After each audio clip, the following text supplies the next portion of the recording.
Hey guys, and welcome back to the Spruce and Linen channel. I'm Janelle, and today is the video that you've all been waiting for and asked me for, and that is, what are my favorite yarns? What yarns do I do? Where do I get my supplies? All the things. So this is a question I get all the time, and I totally get it. When you're starting to weave and you're seeing other people do really cool things, all you want to know is what yarns are they using so that you can kind of get a similar look or at least have a place to start. So I get most of my yarns from Michaels, sometimes on Amazon, and sometimes on yarncanada.ca. So I'm Canadian, so that's the site I use. There's tons of sites in the States that'll work for you. I use Knit Picks as well. I'm just gonna go through and kind of show you my favorite yarns, my go-to ones, and other ones that I found that worked. So I will say that the biggest thing is I don't necessarily always use 100% wool yarn. In fact, I don't do that very often, but I do almost always use yarn that has some wool in it, because I find even if it's a low percentage of wool, it makes a big difference in the appearance of the wool. So 100% acrylic yarn has a tendency to be a little bit too shiny for my taste, and it kind of looks acrylic. You know what I mean? Like, it looks a little bit cheaper. If you like acrylic yarn, no shame, no judgments. I'm just telling you the kinds of things that I like in my weaving. So this is my #1 tassel yarn, and I use it frequently in weaving and just in general. And this is Loops and Threads Cozy Wool.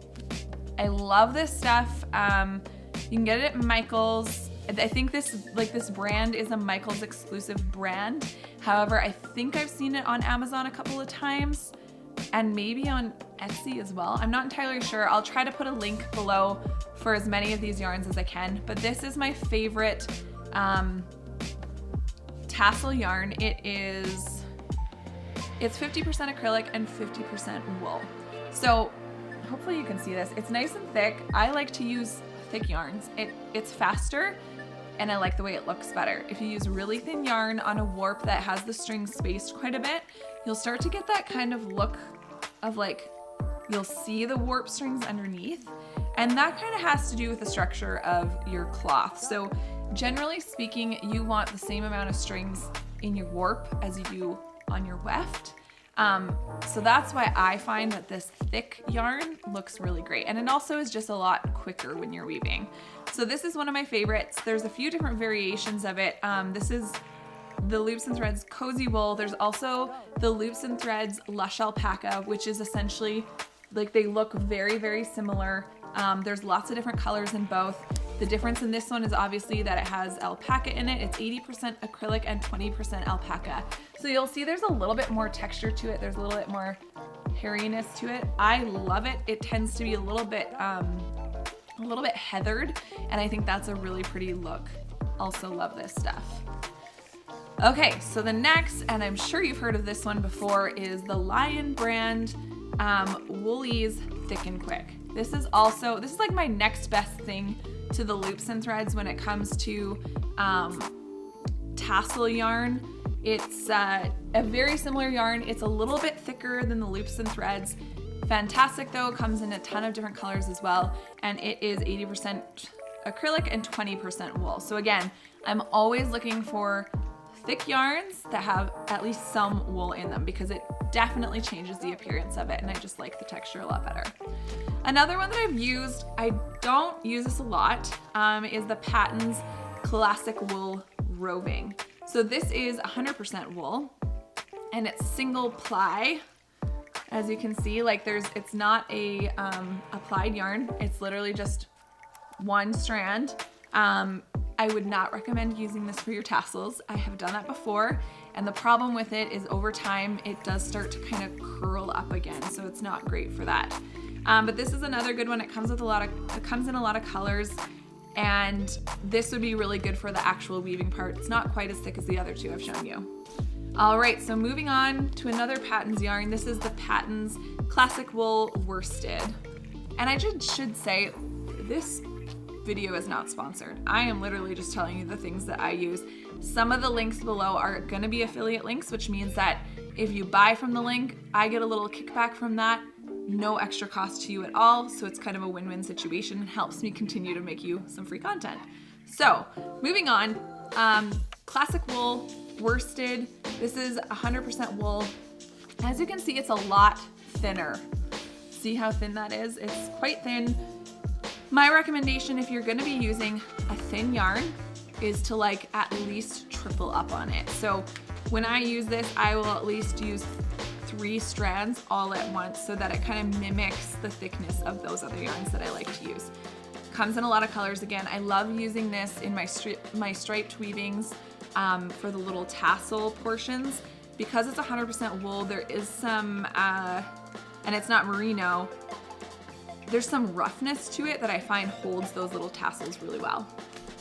And another Patons one, this is Patons Cobbles. I hope it's not Patons, I say Patons. 49% wool, 49% acrylic, 2% nylon. This stuff is so fun. It just brings in a whole different texture. So can you see how it's like one strand, but then they have these little ties that just kind of make it more slubby looking, and I love it. I use this in my giant weavings all the time to just bring in a different texture, and it's really great. Okay, this one is Red Heart.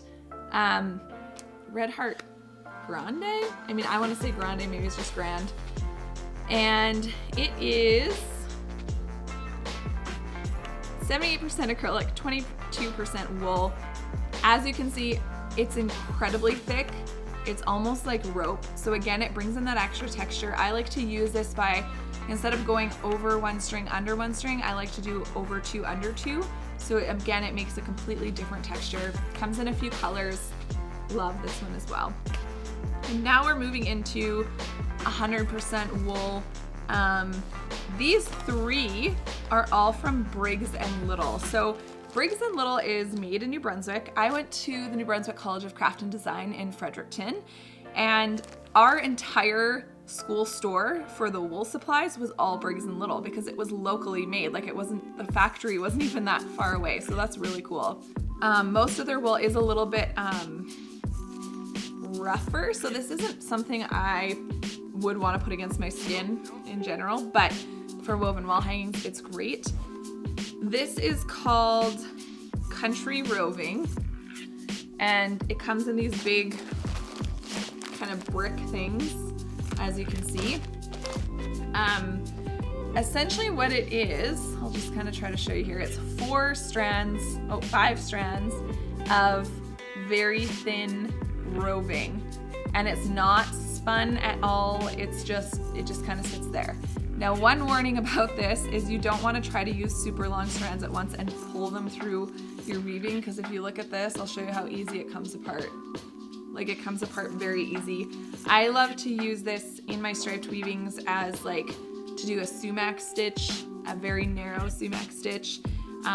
It doesn't come in very many colors, but I love them all. They're really natural. So it has the black, this is sort of an off-white, and then there's another white that's like slightly brighter white, and a couple of grays and browns that I think are really beautiful.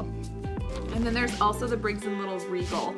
So this again, as with the Patons Classic wool, is really good for like mini tassels that, you know how when you do that tassel knot, it can kind of slip out, especially if it's a really short one. So I like to use stuff like this that is a little bit more rough and sticks to itself a little better.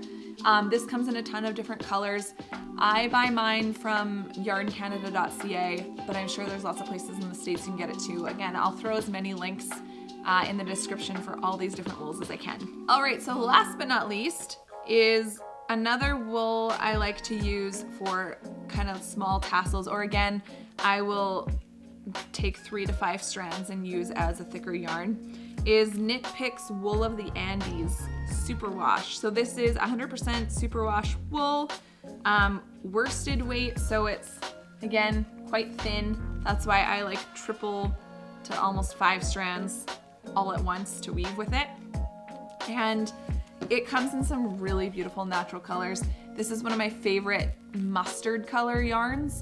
Some of the other mustard ones out there can be a little bit too yellow, I find, and this one has a little bit of more depth to it, and I really like it. So yeah, and then as far as wool roving, I've talked about wool roving with you guys before, but if you haven't seen that video, I get all my wool roving, pretty much all of it, from Divinity Fibers on Etsy. She sells merino wool and a few other kinds as well, but I'm a merino wool person, so it comes in a ton of beautiful colors.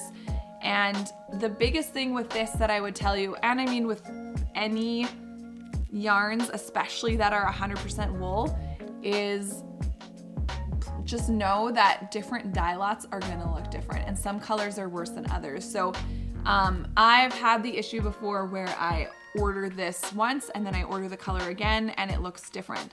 Now, this is not a flaw.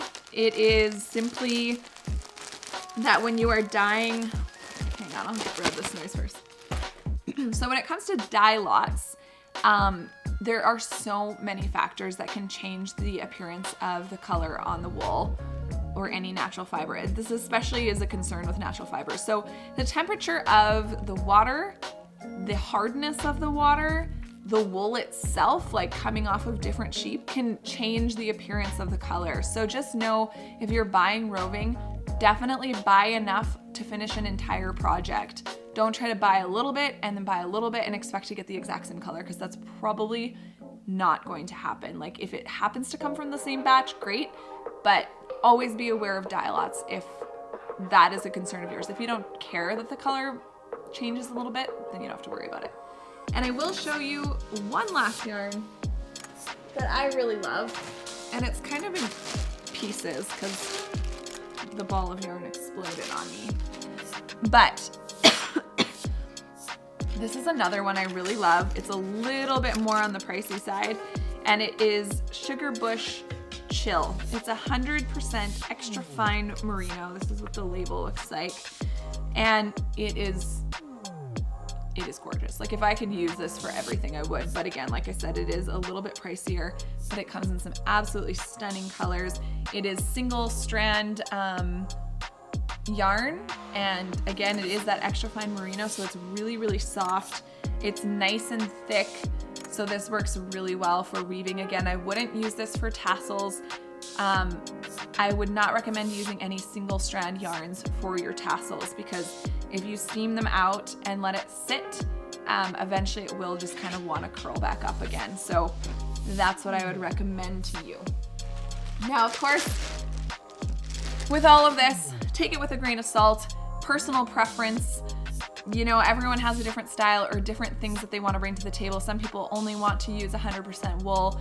Some people don't want to use any wool. For instance, you know, you might want to offer people a vegan option when it comes to your woven wall hangings. Maybe they don't want anything that has an animal product in it, and that is totally fine. There are some really good quality acrylic yarns out there. I haven't shown you any here because, again, I don't use that. I don't use 100% acrylic yarn very often, but sometimes I do, but I like to mix it in with my other wool blend yarns. So I hope this was really helpful and kind of just breaks down that barrier of wondering what other weavers are using. Other great places to source your yarns are Etsy. Like, you could buy hand spun yarn, you could go to your local yarn shop. These are my favorites, but by all means, let me know your favorites in the comments, because I'm always excited to learn about other yarns that people love. I hope this was really helpful for you guys, because again, I get this question all the time, and I totally get it. When I first started weaving, I totally would just like creep people on Instagram and just like pay really close attention, and eventually I would like see a label on their yarn and I would be able to figure out what yarn it was. So I hope I've kind of, you know, broken the barrier there and just kind of laid it all out for you. So please let me know in the comments if you enjoyed this video. If you have any other questions, let me know. Videos that you want to see, I'm always open to that. Come tell me in the comments. And if you like this video, please hit that like button, subscribe, and click the bell to get notifications when I post new videos. Thanks so much for watching, and I'll see you on the next one.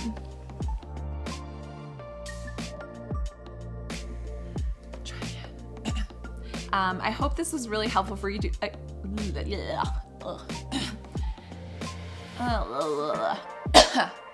Knit Picks Wool of the Andes. Hang on.